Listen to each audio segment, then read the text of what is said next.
Hello, everyone. I'm Elisha Krause, and welcome to the 5th episode of The Conversation, this time featuring Daily Wire's own Andrew Klavan.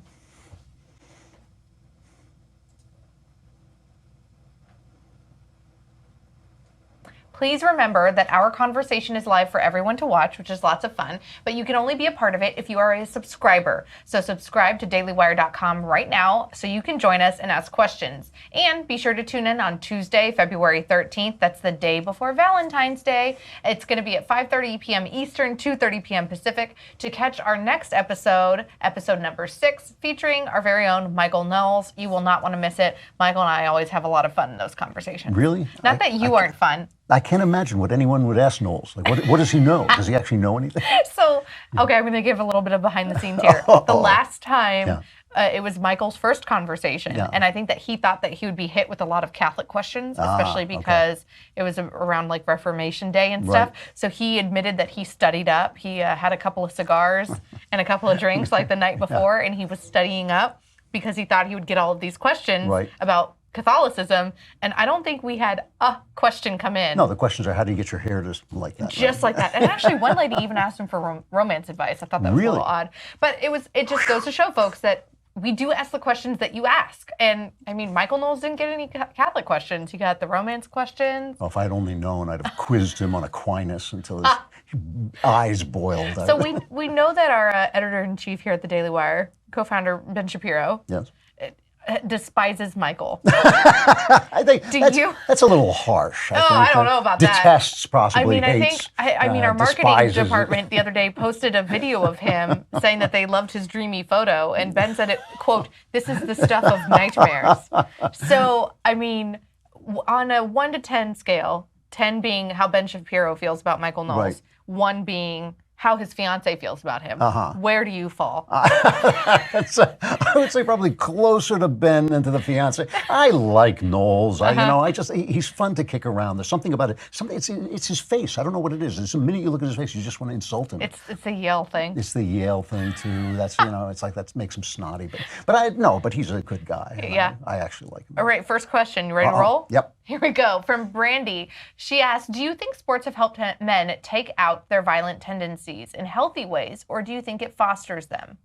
Or secret option C? No, I think sports are good for men. They actually have shown that men, more than women, when they see an action taking place, the same lights go on in their brains as when they're actually taking the action. So we get very connected to athletes in their moments of excellence, and that's what really sports is about, and that's what men are about. It really is interesting when people, I get a lot of questions from pastors who say, why aren't men interested in religion? And I say, religion doesn't talk enough about excellence. This is what men really, really care about, is excellence in performance. All kinds of different performances. And I think sports really help in that.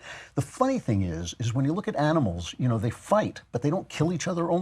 It's only not all animals, but most animals just kind of butt heads. But people really destroy each other. And so sports is actually much more natural to people than war, I think, is. Interesting. And I don't think it's really encourages violence. Could sports be like the new way of challenging someone to a duel? Yeah, exactly. Yeah. I mean, if you watch deer and things, they butt antlers, and then the guy who wins gets all the dough. They also mark trees with their territory, too. They mark trees with their territory. I actually think, bringing up sports, I think that in my lifetime I'm going to see football banned. Completely. Very possibly. And I'm a big college football fan. I'm not really into the NFL, but they have done I was a huge NFL fan, and I find it virtually impossible to watch them since they started insulting the flag. It's not like I'm actually boycotting them. It's just I just don't want to watch these guys clean up on all this dough without paying respect to the flag. But I think that could be part of it, is you've seen the NFL lose fans, specifically conservative fans, like our audience. But I think that you also have this thing of it's too much masculinity that we're seeing in society right now. And then I think that there will be this thing about the concussion scandal or something. I don't know. No, I think it's tough. Although people are really into mixed martial arts, which just seems like a melee to me. So it really is. But it's fascinating to watch. It is. Spencer asks, most excellent reader of obscure tomes of Clavinicus. Clavinicus? Clavinicus, I think is the Latin pronunciation. Okay, there we go. Would you consider, there's always a word I stump in one of these conversations. I should just do bloopers of all those. Would you consider yourself to be temperamentally conservative, or is it just that you defend certain ideas that are now considered conservative? I think it's the latter. I'm temperamentally libertarian. Okay. It is very deeply imbued in my nature. It's not from teaching. It's the way I really feel that I want everybody to be happy, do whatever you want, and leave me alone to do what I want. The fact, when I was a kid, that was a liberal point of view. Mm-hmm. That was the liberal idea. It was the right-wingers who were going around saying, don't do this, don't do that, and scolding everybody. But now it's the liberals who just want control over every aspect of your life. They want to tell you, there are actually people going around saying, well, if you won't go out with a man who thinks he's a woman, you're prejudiced. And my feeling is, yeah, get stuffed. How about that?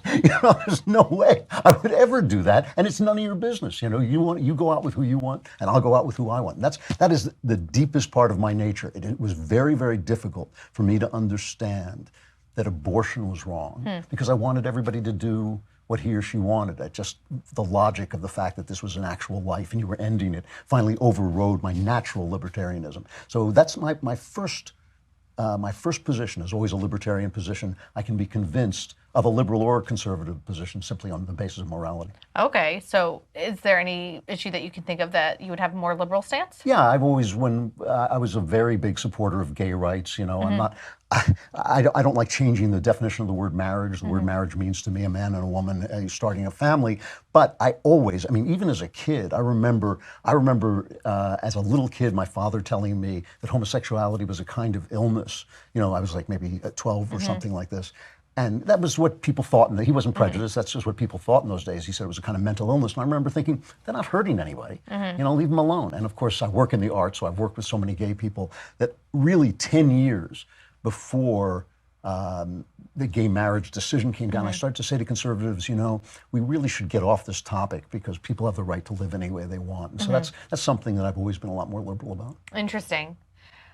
So today we have our very generous sponsors over at Skillshare that are sponsoring this episode of The Conversation. Yep. And they're really great. What are some of the classes that you've taken over there? Well, I started out, they have something like 18,000 classes, and it's expert people like doing a series of classes on videos. So I thought, well, I'll test them out because they're our sponsors. So I went back and I looked at their writing classes because I thought I'm an expert writer, professional lifetime writer. And that's not just you patting yourself on the back. No, it's how I've made my living most of my that rates these things too. That's right. So I looked at them and I thought, yeah, this is stuff that I really had to learn for myself that can save you a lot of time. Here's a person explaining to you, how do you market? How do you write? What kinds of things do you need to know to write? And I get so many people who write to me and say, how do you get started? And I always think, it's not that hard, but you need somebody to tell you because it really does seem like you're climbing this wall. So Skillshare, it's just professional people telling you anything about any subject that you need to know. And it's not just like for professional stuff. It's if you want to learn photography or calligraphy or take up a hobby. I want to crochet. Can I do that there? Yeah, I absolutely. Learn how to crochet. When Knowles and I did Another Kingdom, our podcast, I actually looked up how do you do a podcast. Really? Yeah, because we didn't have the Daily Wire support system. We did it on our own kind of, it's just as a side thing. And so I thought, well, how do you do that? So I went to Skillshare. And it's really easy. They give you, if you're listening to my show, the Andrew Klavan Show, you get a limited time offer of 3 months for just 99 cents. That's good. I know. Skillshare, you go to Skillshare.com/Andrew99. Skillshare.com/Andrew99. You get 3 months for only 99 cents. If you act now, you can start to learn things, fulfill your New Year's resolutions. Skillshare.com. It is New Year's. Did you have any New Year's resolutions? I don't have New Year's resolutions. I have New Year's plans. I think what I'm going to work on this year and what things I hope to accomplish. But isn't that like the definition of a resolution? No, well, it's not like things like I want to get in shape or something like that. It's just more like what work I'm planning. I actually have a friend who is a writer here at the Daily Wire, and she says that she doesn't go to the gym the entire month of January because she needs all those people to weed themselves out. They've all, it only takes about a week, I think. Yeah. But you're a hiker. I am a hiker. Go to the gym, and you do that year-round, so you're not just... Right. I don't like the gym. I don't like repetitive things. So Interesting. Hiking is always interesting and fun. Oh, cool. Let's move on to more questions. More questions. Samuel Q wants to know, hey, Klavan, what would you suggest to someone who feels far from God? For a long time now, prayer and the sacraments have felt like nothing to me. I want to love God more, but I don't know what to do. I actually do feel there's a way to do this. I feel that you should pray. And don't just pray in your mind. Don't just pray while you're like driving around. Go somewhere where you're alone, where nobody can hear you, and pray out loud. and really talk to God. I mean, the thing is, God is real. He's actually there. So if you talk to him, he's going to respond. He might not respond in the way you think. It might take a little time for you to understand what he's saying. But talk out loud. And that way you finish your sentences, you hear what you're thinking, you understand what you're talking about, and you also understand some of the things that you say, well, you think, well, maybe that's not what God wants me to bring to him. Maybe that's something that I have to work out in another way. But the important thing is I believe that you should couple that with reading the New Testament. And the reason for that is simple.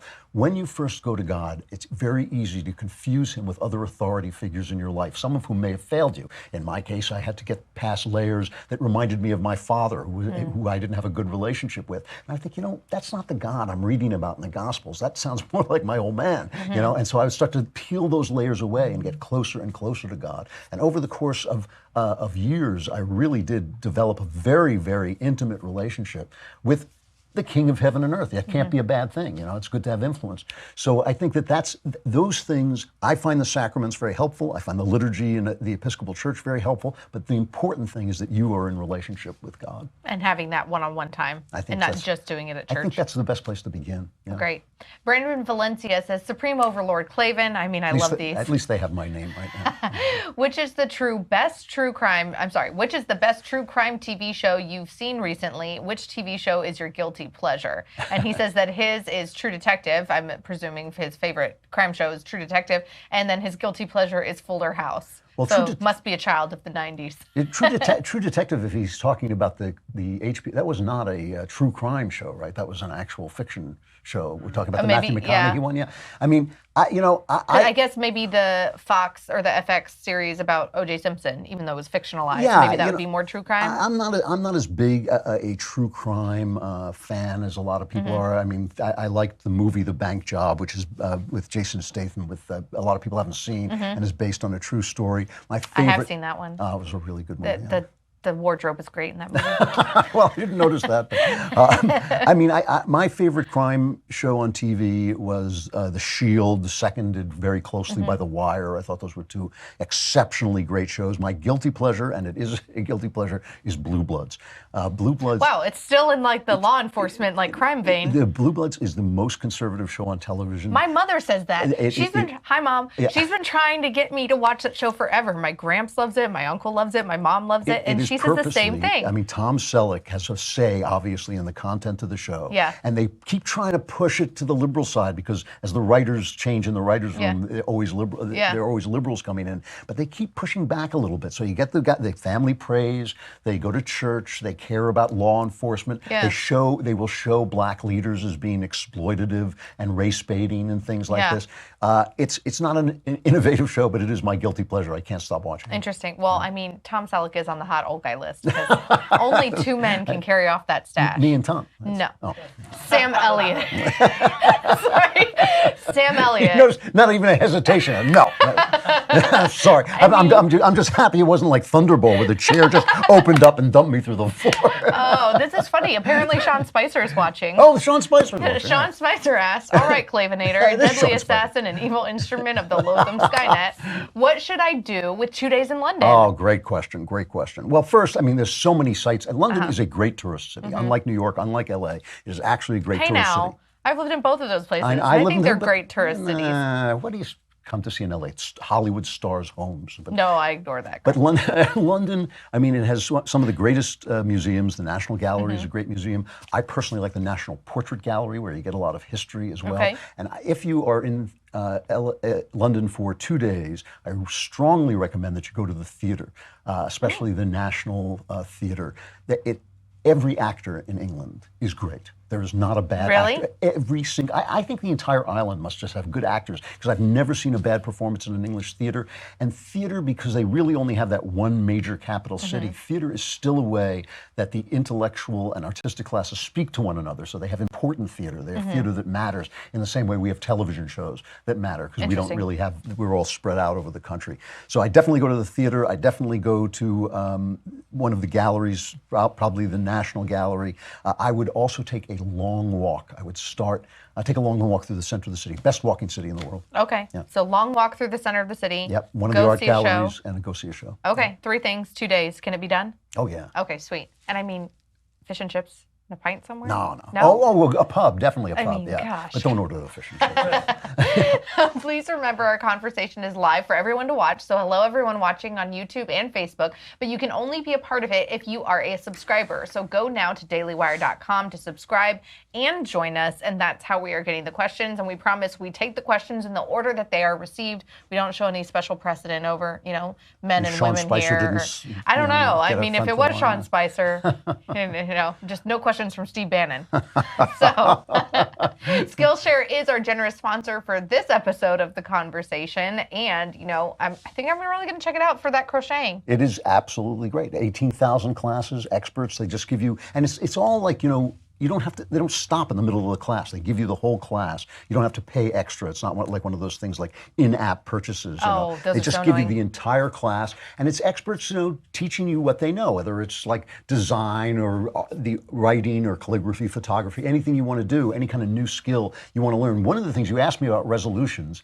This is not really a resolution. Okay. It's something that I'm kind of planning. Is I'd like to take up an instrument again. I used to play the guitar, and I now have a keyboard, and so I'm going to go take a look and see if they have some things that just help me at least understand music a little better. I don't think they may not have music lessons, but they might have things that help me understand music. It's just really useful. I mean, it's a really useful tool, and people should check it out. And if you listen to the Andrew Klavan Show, you can get a limited time offer of 3 months of Skillshare for just 99 cents, which is better. They used to offer you a month for free, but 3 months for 99 cents is almost. How much of a course do you think you can get done in that time? Oh, you can get a whole thing. Really? Oh, several. you're Yeah, because dang. they're like 13 episodes or Yeah. something like that. So you can get a lot of classes done in that time. So what you do is you go to Skillshare.com/Andrew99. Skillshare.com/Andrew99. You got to use that so they know I sent you, and they'll keep sponsoring our shows. And that will give you 3 months of Skillshare for only 99 cents. Skillshare.com/Andrew99. I'm going to check it out. It's cool. So then you can play an instrument and I can crochet alongside. And in rhythm Start to my like a playing. new YouTube shit, like So- crocheted. I sounds can like do an the act. percussion, but with the crochet needles. It's an act. It's a good idea. We've got it going. It's totally an act that you would see in the West Village or something dumb. Cody Martin says, I'd like you to expand on what you said the other day about your most sexist belief, that men build a field, then women get into it, then the field dies. You gave the example of anchormen. No, More? that is not exactly what I said. Okay. It isn't. I'm curious because I didn't hear this episode. Yeah, no. Thanks for bringing it up. It is not what I said. What I said was that when you see women demanding and getting an equal place in a profession, it means the profession has become irrelevant.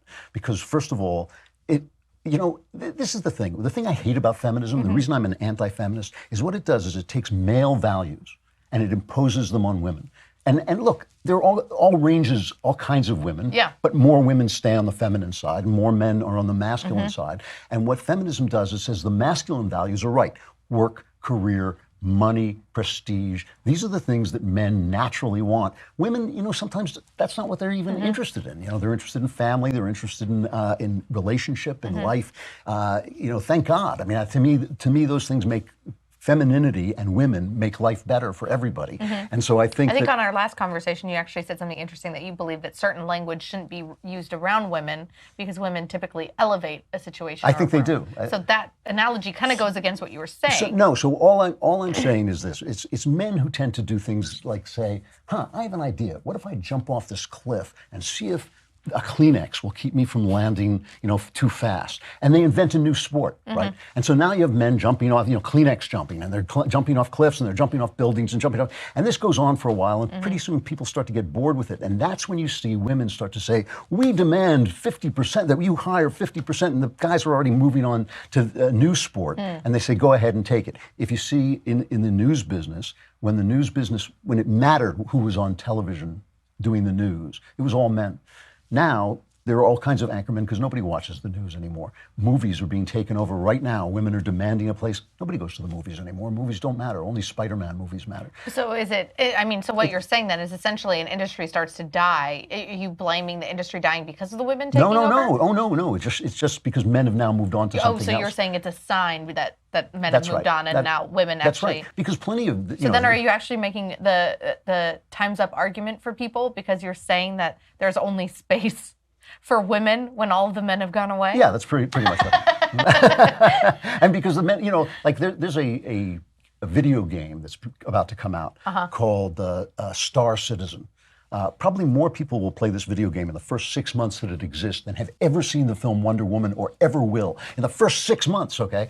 It's going to be 5 years before women start to say, by golly, we should have an equal share of Star Citizen, because by then the guys are going to be inventing some three-dimensional thing that they'll be floating around. It's just the way it works. It's a sexist theory, but it's true.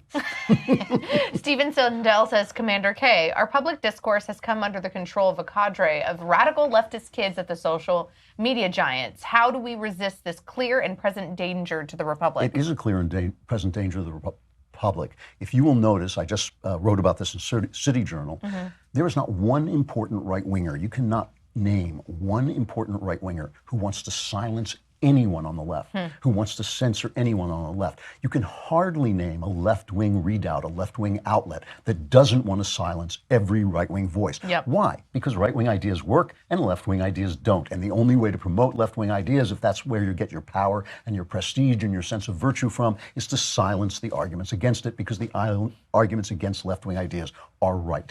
My question is, why don't right-wingers establish businesses like YouTube, Twitter, Facebook? We don't seem to go into the communications industry. We never care about the arts. We never, we support arts like opera and ballet, but we don't support the living arts. We tend to turn our noses up at, at new forms of creativity. And I think that is one of the real problems. And I think that I would like to see more young right-wingers think about how to sell their ideas, how to tell stories. I'd like to see fewer right-wingers pointing at charts with a stick and more making television shows, building TV studios, buying women's magazines. Every women's magazine, every comedy show is all left-wing, relentless left-wing propaganda. And we just don't pay attention to that. And the problem with it is you can win political fight after political fight after political fight. 20 years down the line, those things have eroded the values that built those political victories, and you'll start to lose. And that's the problem. I think we really need to take back the culture. Very important. Raisin for you? Raisin for you? Oh, that's the guy's name? Okay, sure. It's still Sean Spicer. That's one of his handles. That's Any thoughts on the recent development regarding New California? I don't know what that is. Is it a part of the 6-state solution? I know that was somebody that's been something that I think that liberal Tom Steyer had supported, that he wanted to turn California into 6 different states. Great idea. Sorry, does anybody know the new? Should we Google this? We can. I don't really know what it is, so I really don't have an opinion. I actually would not mind if they broke up California. It is a tremendously poorly run state. We have so much poverty, so much homelessness, so much wealth and beauty that it should really be one of the richest states in the country. Okay, here we go. New California would apparently declare independence from California in a bid to become the 51st state.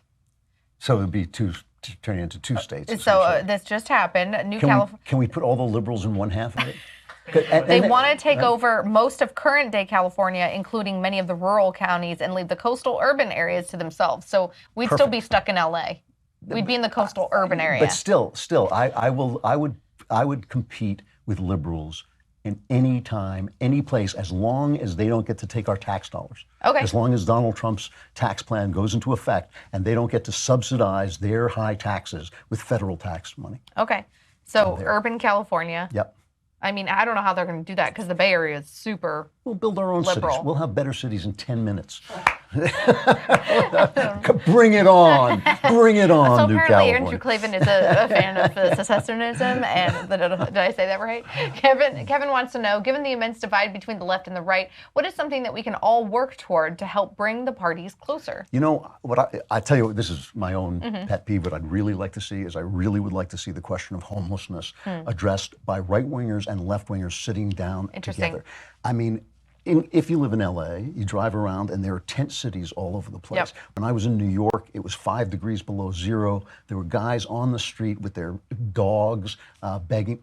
That's that's just not right. That doesn't have to be. And the thing about it is, the thing that bothers me about it, and I'm going to have somebody come on the show and try to explain this to me because I don't know the answer, is it wasn't always like this. There didn't always used to be a homeless problem. And I am convinced that some of it has to do with the fact that we have absconded from taking care of the mentally ill. And part of this is because of left-wing theories that mentally ill people have a right to choose for themselves. No, they don't. They have no more right to choose for themselves than children do. If your mind is broken, you're not capable of that. That's when you take care of people. That's when you look out for them. A guy living out in the street because he's not sane enough to get housing needs help. So these are problems where at least a right-winger and a left-winger can sit down and at least begin the conversation. This ain't right. It ain't right for a guy to be out in the cold at 5 degrees. And something that they could actually both agree on. And so if we can agree that it ain't right, maybe we can start to find the next step is what might work to bring it to an end. Okay. Blake wants to know if leftism is a mental disorder, what existing DSM diagnosis does it most closely resemble? I don't actually think liberalism is a mental disorder. I think that Ronald Reagan came very close to it. He said it's not that liberals don't know anything, it's that so much of what they know is wrong. When I talk to liberals, almost exclusively, they really don't have a good grasp of the facts. And I say that, I know that sounds condescending. But look at where they're getting their facts from. They get it from Paul Krugman writes a column in the New York Times, an economic column that is relentlessly untrue. I mean, almost every word that he writes is untrue. And I go to New York and I talk to friends who read the New York Times and they quote it to me and I say, yeah, but that's not true. Those aren't the facts. I really think that that leftists are trying to get to something, a fairer world, a nicer world, a better world, and they just don't understand that some of the things, this is kind of funny. Leftists don't understand that some of the things that actually achieve their goals look harsh. Capitalism looks harsh, but it actually has lifted more people out of poverty than any socialist program ever anywhere. Yeah. Okay, so it looks harsh, but it actually is much more fair. In the same way, conservatives, when they look at the arts, don't understand that sometimes the harshest work of art, like The Sopranos, filled with sex and violence and bad language, is actually a very moral show. So sometimes the way things look create an illusion that fool people on both sides. I really don't think leftism is a mental disorder, but I do think it's ill-informed, and I think that it is promoted by people who want power, and because they want power, they are in positions of power. Like a guy like me, I don't really want power from anybody. I just want to do what I want to do, But if you want power and you own NBC, CBS, ABC, the New York Times, CNN. Or you're an influential politician. Yeah, or you're an influential politician. You're going to promote left-wing ideas, even knowing that they don't help anything because they just increase your power. Interesting. I think that's a really good point. Tim Bauer wants to know, why can't Republicans just do DACA and chain migration and whatnot, and then just tell the whimpering Dems, thanks for stopping by? Seems like fixing DACA would be a popular win. The reason they can't do it is because we've lost our trust in the government to actually secure our borders. So the Democrats keep saying the same thing. They say, just give us DACA and down the line we'll secure our borders. DACA is an emergency, but we can always secure our borders. And they never secure the borders. We know now from this memo that the Daily Caller released, we know that they're importing voters. They want to bring in these people because they feel that they are reliable Democratic voters. They don't want to secure the borders. They don't have an affection for America. I think we just got through 8 years of a president who didn't really like this country very much, who thought it was helping this country to bring in thousands and thousands of people who disagreed with everything we stand for because he didn't really agree with everything that we stand for. I think that we do not trust the government to shut those borders down and establish the rule of law. And for me, by the way, immigration is a rule of law issue. It's not an issue of where people come from. It's a question of we decide, not them. So the reason I say that is we make the laws, enforce them, and if we need more people, and we think, you know what we need? More people from Mexico. Let's change the law, bring in more people. We have a wonderful government there to change the laws if we need them to change the laws. I do not understand why certain laws like abortion that is now apparently enshrined in our Constitution magically, I don't understand why that law should be obeyed, but suddenly we don't obey the laws at the border. It's insane. And so I just think we don't trust them to secure the border and establish rule of law. Once they do that, I think they'll find the American people are very, very forgiving of dreamers and people who are here already. I think once they say, okay, we've got the E-Verify in place, we've got the wall in place, nobody's coming across, I think Americans will say, all right, if you're here, fine, there's a path to something or other, some form of citizenship. I think they will say that after they establish security, not before. Interesting. Please remember, this is just a friendly reminder to everybody watching our live streams right now that our conversation is live for everyone to watch, but you can only be a part of it and ask questions if you are a subscriber. So subscribe to dailywire.com now and join us in this episode of The Conversation. Sam Dove says, hi, Andrew. Do you think that some of the actors and actresses who wore black to the Golden Globe should be commended for standing up against sexual harassment? No. Not one of them? No, I think that first of all, everybody knows what's going on in Hollywood. Hollywood is a place where there's a lot of transactional sex. And I have been in rooms, my own personal self, where I have seen women come in dressed provocatively, flirting egregiously with people, hoping to get a part. And I know that they sleep with people to get parts. This is part of the way Hollywood works. To suddenly get on your high horse and say, oh, and now we're standing up and how valuable we are and how virtuous we are, and now we're wearing black dresses. I would have liked to see them wear gray sweatsuits. You know, they didn't do that. They were very glamorous with no black hair dresses. And makeup. You know, like, yes, I look marvelous in my black dress? Aren't I a hero? These people aren't heroes. These are actors and actresses. They're very good at pretending to be heroes. I mean, it's just, you know, the actor-actress thing is just one of the failures of evolution because we've evolved to trust our eyes, and actors and actresses look like really nice people because they're so pretty and attractive and wealthy and adored.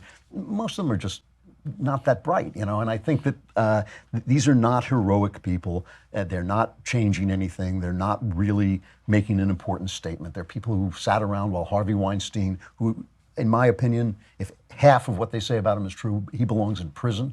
You know, they let that go on and they didn't say anything about it, and now they're parading their virtue, and it's ridiculous. I think Oprah knew, I think Meryl Streep knew, I think they all knew, and now they're going to be, these virtuous people. I want us to talk about the women who came forward and were silenced, who actually reported things to the police at the time it happened and weren't listened to. Then I'll agree that you're a hero. You wait 20 years and then you make unprovable allegations against people. I'm just bored. Well, and it's also interesting that none of the women that were at the forefront of coming forward, specifically some of Harvey Weinstein's accusers, were not mentioned or invited to or praised at the Golden Globes. To me, feminism ruins everything. There's certainly, I think treating people badly, whether they're male or female, is bad. I think that that's something we can actually agree on. You know, we shouldn't treat people badly. We should treat each other with respect. Sex is a very powerful force, and everybody, I think, sometimes acts badly when in the grips of sexual desire. But people with so much power that they can get away with the kind of mistreatment that was going on in Hollywood, that's just something that's very, very difficult to police without starting a witch hunt, without firing people for things that you can't prove that they did. I'm not that impressed with this whole thing. I really feel like women, first, I feel that the sexual mores should change, that maybe we should start to teach women that you want some commitment before you let people jump on your bones. That's the first something thing. I think we're seeing with the Aziz Ansari accusation. Exactly. It's about time that women start to realize that, the consequences of sex for them are much higher than for men, both emotionally and physically. And so there should be a higher price. They should think about them as being more valuable, treat themselves as more valuable than they are, and also they should stop listening to feminists. Everything feminists tell them is untrue. Everything it tells them about their nature is untrue. Everything it tells them about men and women is untrue. Stop listening. Start listening to the people who have been writing and talking about this for thousands of years and have gotten it right. Do you think that this is going to ruin award season? Oh, award season to me is the dullest. I mean, award season, look. But there are some people that I actually think it shows that Hollywood was so out of touch with their audience, who are, middle American, mainly women, and I'm sure the vast majority are also gay guys that are watching like the red carpet, and they want to see these movies, and they want to see their favorite actress and who is she wearing and what is she wearing, and what movie is she working, what project is she working on next. That was ruined by politics a while back. But I mean, and then to make it this like all black thing. And not asking who are you wearing, but why are you wearing black? It kind of takes the fun out of it for people that really just want an escape. Of course. I mean, this is one of the things that happens to an art form when it dies. An art form at its peak, which is usually very early on, is something that not only the public likes, but intellectuals like. So you put on Shakespeare and the place is packed because the jokes are funny, there's sex, there's dueling, but there's also this beautiful poetry. So intellectuals can sit there and say, wow, this is actually a brilliant play, even though the normal people are enjoying it for all the action and the sex and the romance. When an art form starts to die, those two parts begin to separate. Then you have to start to have novels like Ulysses so that only intellectuals can read, and novels like detective stories that intellectuals shun. And that's what's happened to the movies now. Now you're giving, it's not that they can't make good movies, and it's not that they can't make movies people watch. They can't make good movies that people watch. So they're giving the Oscar to a picture like Moonlight, which was a fine little TV show, a little sliver of a slice of life, but nobody cares about the life of a black gay man in the ghetto. Nobody cares. I mean, nobody wants to see that movie. Nobody saw it. Nobody's going to see it. It's never going to have an effect on anybody, and it can be a nice little piece of arty intellectualism, but it's no longer movies as we thought of the movies, where the best movies, the movies that won the Oscar, were also the movies that people loved.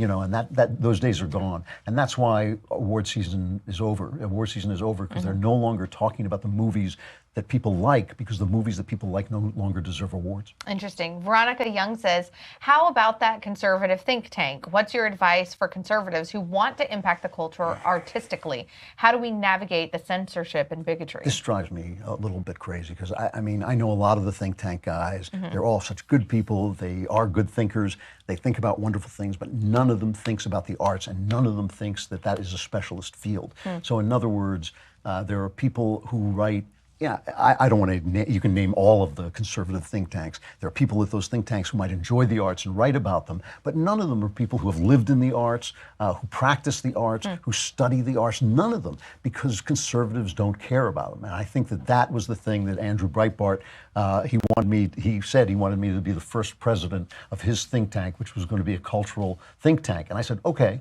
you know, do it, you know, and then of course he passed away. But I think that that is a think tank that needs to be started. Like arts, like what makes art moral? What makes it wise? Why is it that conservatives might shun a program like Game of Thrones, and yet Game of Thrones might be seen as a very conservative work of art in some ways? Why is it that they shun The Sopranos, but The Sopranos is, in my mind, a deeply Christian, deeply moral work of art with its roots very deep in Judeo-Christian thinking? And so people who understand the arts and can explain them to a conservative public could bring conservatives to the arts, not just as appreciators, but also as creators. And I think that is a think tank, or at least a department in a think tank, that we need very, very badly. I've been making this case for years, but it's like banging your head against the wall.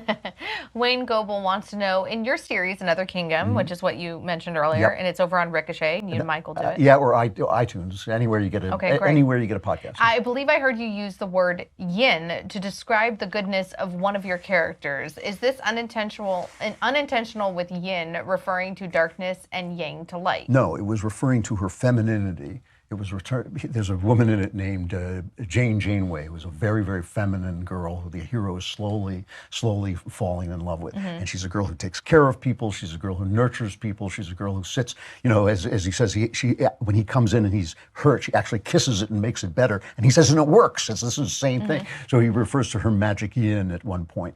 You know, Another Kingdom, one of the themes of Another Kingdom, and one of the reasons I'm finding it almost impossible to sell to Hollywood, is manhood. And you can't have manhood without womanhood. You can't have masculinity without femininity. And it is about the kind of interrelations. It's about a guy who is a Hollywood guy who walks through a door one day and finds himself a murder suspect in this bizarre other kingdom. But in this bizarre other kingdom, there are rules and customs and mores in place that have gone out of fashion in LA. And so he starts to learn, hey, maybe some of these things are still a part of me somewhere inside, and maybe there's a way to be a man and bring that manhood back into the world of LA. And that's part of the theme of it. And she's just one of the characters who he starts to realize, you know, she's really a much better person than he understands at first. And he starts to understand her femininity in a new way. And so you decided to use that word to I just used it as he's describing it. He's kind of waxing poetical about it. And he describes it. Well, there you go. Yeah. Luke Jackson says... they're leaving out the vowels because in all these millennial products like movement watches. They Yes. leave out the vowels, so it's KLVN. There you go. Do you believe that profiting despite an evil is immoral, even if the act has or already will be committed? So stem cell research using the stem cells from aborted babies, for example. Yeah, I think yes, you're creating the market for that by using them, and especially, I mean, I think that there is something really horrifying about the idea of creating embryos to use the stem cells, especially when it seems pretty likely that you can do it another way. And so if you are doing that, like, to say that somebody's going to do it so I'm going to profit from it is basically to create the market for it. People have to stand up and say, you know what, there's some things we don't do because they're simply wrong. And selling, embryo body parts is one of them. Johnny B says, postmodernism a separate era, or is it just the decadent end of modernism? Oh, that's such a good question. I think that it really depends on where you define modernism. There are some people who start thinking about modernism basically with the Reformation. So they basically say Don Quixote, which is, after all, is a novel about novels, is a modernist novel. Shakespeare is a modernist writer. In which case, I don't think that modernism is necessarily decadent in and of itself, but it is going to, since all things decay, postmodernism is the way that modernism would decay. And the reason I know that is because at the very beginning of modernism, which would be Hamlet, essentially, Hamlet has a mad scene in which he discusses postmodernism with no meaning. They say, what multiculturalism, postmodernism, call it, simply really asking without having to pay.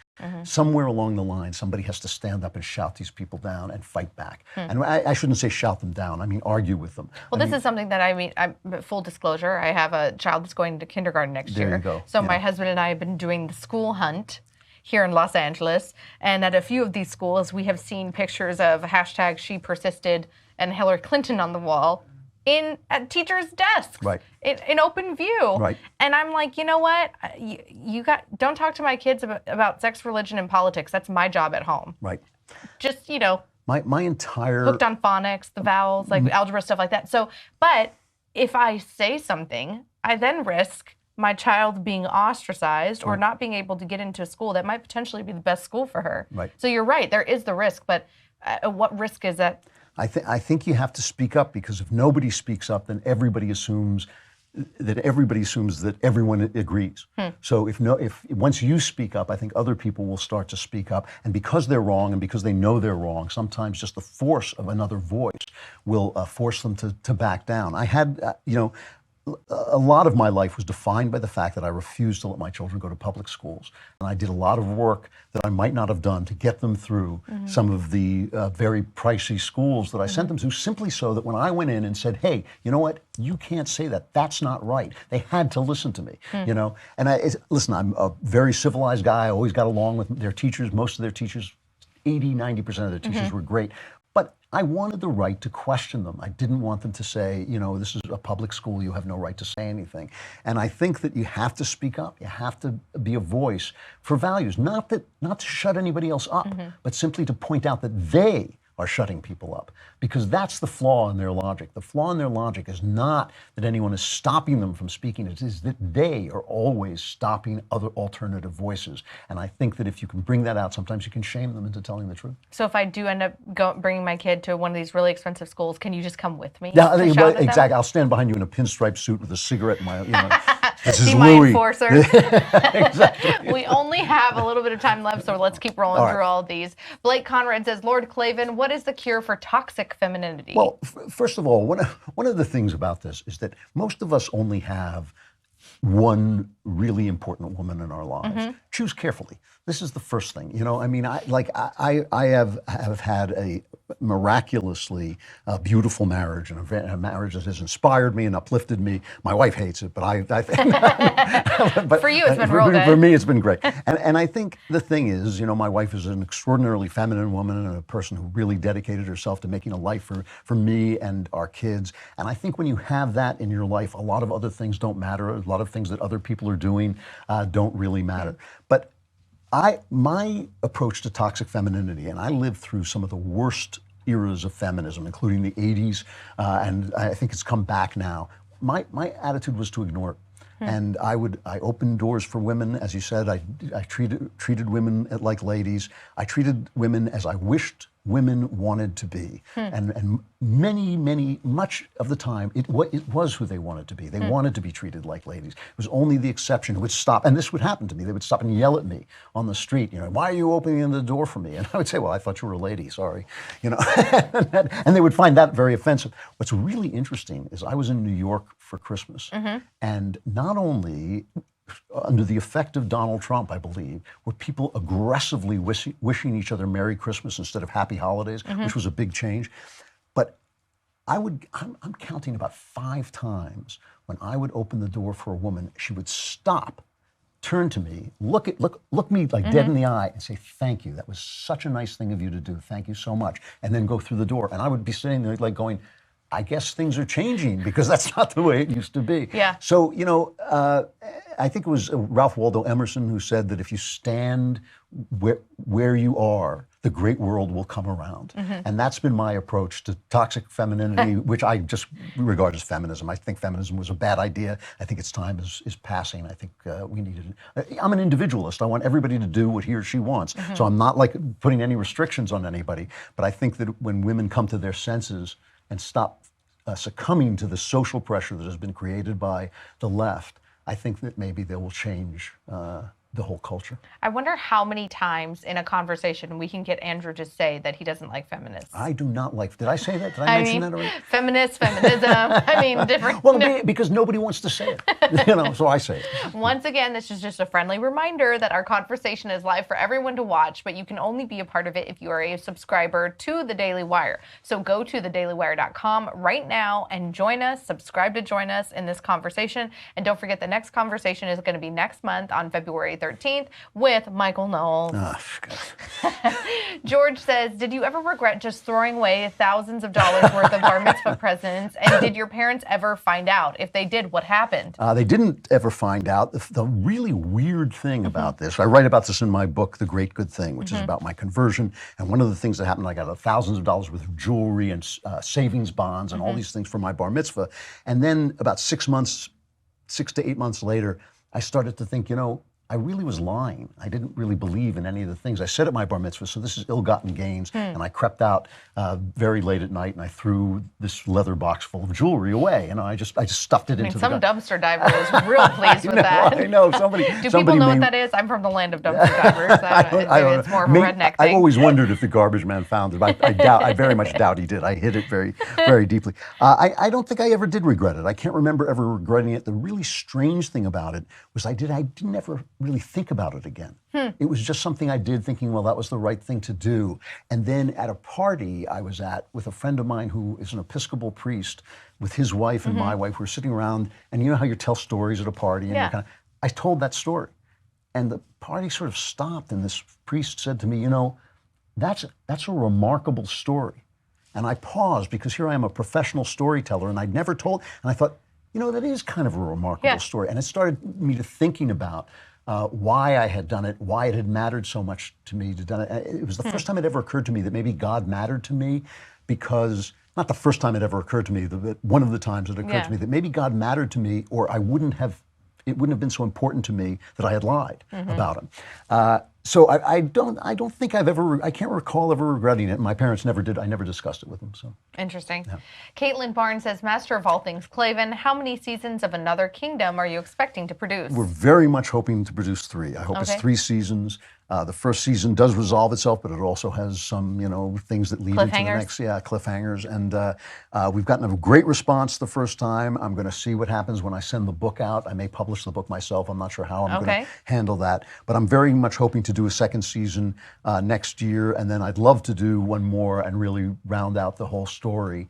And I'm just hoping the way Noel smokes and drinks that he'll live through it. Well, I mean, he has to live till his wedding. Through his wedding, right? Yeah, that's true. So and she then can inherit his sweet little Alyssa gets the life insurance. That's I hope it. if something happens. That's the important thing. It's cigar smoking covered in. Because Shapiro and I are probably going to kill him anyway.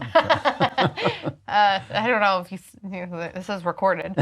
John Rush, Andrew, you mentioned a couple of times that Christian art should be more nihilistic. I'm not sure that's what you mean, but how can a Christian accomplish real world art without nihilism? Yeah, I don't think I ever said that. Okay. What I think I have said is that nihilistic art is sometimes more realistic than Christian art, and that Christian art should be realistic. Okay. So what I mean by that is that good things don't always happen to good people. Not every story has a happy ending. Sometimes bad people get away with stuff. I mean, look at life. Exactly. And what Christians don't understand is that I think, and I think conservatives have the same problem, is Christian art doesn't look like Christian life. It looks like life, because God is God of the real world.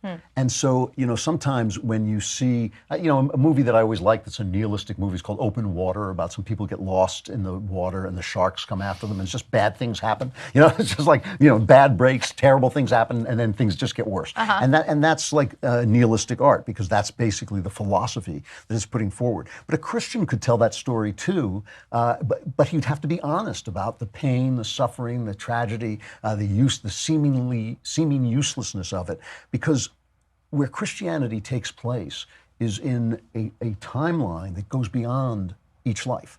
So we live in a certain way, and most people do this anyway without admitting it. We live in a certain way where sometimes we don't take the immediate advantage because we want to be good people, because we want to answer to some spirit inside ourselves, maybe some spirit that created us that says, I made you to be a certain way. Why is it that you don't commit rape? Why is it that you don't, if one of my friends leaves his wallet down, why don't I take the money? And why? I mean, if he's never going to find out, if my wife's never going to find out that I cheated on her, why don't I cheat on her? Well, it's because I actually believe I'm living a longer timeline than my life would suggest. And that I think that there is something inside me that is not just this meat, not just this flesh, that is something more important that I am trying to develop and preserve and live into what it was made to be. So I think that Christian art should be about life as it's actually lived, full of pain, full of suffering, full of unfairness, instead of like every time you have, this is what Christian movies look like to me. Every time you have a sex outside of marriage, you get pregnant. Every time, every time you don't believe, terrible things happen to you. It's just absurd. And anybody looking at it, it's kind of like rom-coms for Christians, basically, romantic comedies for Christians, where it sort of follows a certain semi-pornographic pattern, where what I want to say is, no, this life full of murder, this life full of adultery, this life full of death is Christ's life. This is the Christian life in which we have faith. You read the Bible, that's what those stories are like. I mean, they're really horrific stories, full of the things of life. And that's all I'm saying, is that Christians should engage with life, not with this namby-pamby, mealy-mouthed, clean, squeaky clean idea. It's for children, it's not for adults. And how can you sell anything to anybody if you're going to lie? If everything you say is a lie, after a while people would say, like, life's just not like that. Why should I believe in that? Interesting. Ashton Harrell says, Overlord Klavan, how would you reconcile the modern church's view of women in religious worship with 2 Timothy 2:11 through 15, quote, a woman should learn in quietness and full submission? Yeah, I have a very specific approach to the Bible, and it's a developing approach. I mean, so I won't say anything that I can't change my mind about later, but I have a very deep relationship to the Gospels. I have spent years now trying to understand who Jesus was, what he was saying, because he says stuff that people quote, and then you think, really? I'm sorry, what? Yeah, turn the other cheek, and you go, really? Somebody hits me, I'm supposed to, do you mean that? Is that exactly what you mean? So I've read, the Gospels very carefully, trying to figure out what it was he was saying. The epistles, I feel, are by men. I feel all the Bible is by men, and that means there can be errors in it and things like that. But the epistles specifically are men trying to understand this immense cosmic event. Like, I really believe that this happened. I believe that God incarnated himself, lived and died, and was resurrected on earth. And then guys were like, what the hell just happened, And so some of them said things. Them processing it. Yeah, they're processing it. So not every word that they say becomes a law for all of human time, right? So I mean, I believe there's a line, I'm not sure if it's in Paul or pseudo-Paul, but where he says, you know, anybody who does this, anybody who does that, anybody who does this, is not going to the kingdom of heaven. And my feeling is, well, I'm not sure you know that. You know, I'm not sure. Jesus said, don't judge not lest ye be judged. You know, what he's saying is, I don't think those are good ways to live. You know, he's picking things that he sees around him that are threatening the church, and he says, I don't think those are good ways to live. But that doesn't necessarily mean that that's a rule that God has set down that says those people will not get into heaven. I believe we're going to be very surprised at some of the people we meet in heaven, and I think that's going to be a good thing. It's going to be a thing that will expand our own minds and our own hearts and our own souls. I think that women should not be afraid to follow their natures. They should not be afraid to be who they are. And I think that we've taught them that there's something wrong with who they are, that it's imposed on them by society, which I think is just nonsense. I think it's absolute nonsense. But everything in Christianity speaks into the nobility, the honor, the importance of the individual. God, it says in like on the first page that God created man in his image, male and female. So when you were looking at a man, when you were looking at a woman, you were looking at the image of God, and you should treat that person as just like that. It's exactly how you treat them, and it's male and female created he them in his image. And I think that's basically all you need to know. That's all you need to know about how women should be treated, about how men should be treated. I think that tells you the whole thing. Wow, Preacher Klavan there for a little bit. We only have a couple minutes left, but Steve Parker says, your thoughts on the most dishonest and corrupt media awards of the year tomorrow? My thoughts on this are that I want to host the award show. I will buy a tuxedo. I will steal Knowles' tuxedo. I will show up. I just want to host these awards. I think it is the greatest idea that Donald Trump ever had in his entire life. I think his entire presidency may be validated by this. I think our news media is the most corrupt Democrat Pravda that I've ever seen. They are just liars. They cheat. They only tell one side of the story. And I think you could give each and every one of them a special award, and just a little golden statuette that looks like Jim Acosta. I think that's what it should be. Tell us how you really feel. Oh, goodness. We only have a couple minutes left. Right. Maybe we have time for one or two more questions. This is our final question. Yeah. Okay. Kimberly Rich says, Dear all-knowing Klavan, where does Shapiro and your differences of analysis from okay, sorry. So Kimberly says, Dear all-knowing Klavan, and I think she's asking, where do you and Ben Shapiro differ in your analysis on Trump, and like, where does that come from? Yeah, well, I mean, look, it's very hard to know. I mean, Ben and I do have differences of opinion. We have differences in approach to life. I mean, I think that, he's an Orthodox Jew and has a very rule-based approach to life. I am a Christian and I have a much less rule-based approach to life, but maybe that's too simplistic too. I think that he is more of a political guy, and I am more of a cultural guy. So I look at the culture and I say, what's the effect this guy is having on the culture? Which I think has actually been positive, in spite of the fact that he actually does things that I don't always like.